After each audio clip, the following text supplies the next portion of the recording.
Toq ko'k, zaytun, bordo yoki kulrang ham qomatni ingichkaroq ko'rsatadi.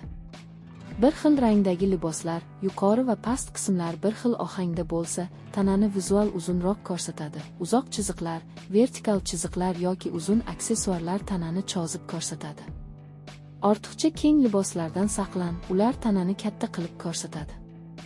Biroz qomatga mos, lekin qismaydigan fasonlar eng to'g'risi. Belga ko'proq urg'u bering. Yengil kamar yoki fasonli kesim belni ajratib ko'rsatadi, qomatni chiroyli qiladi. To'g'ri mato tanlang. Qattiq, qalin matolar tanani shakllantiradi. Ingichka va yopishadigan matolar esa ortiqcha e'tibor tortadi. Baland poshna sizga do'st. U nafaqat bo'yingizni balandroq, balki qomatingizni ham nozikroq ko'rsatadi. Eng qimmat libos ham o'ziga ishonchi yo'q insonga yashira olmaydi. Eng asosiysi o'zingizga ishoning. Va mening sahifamga obuna bo'ling.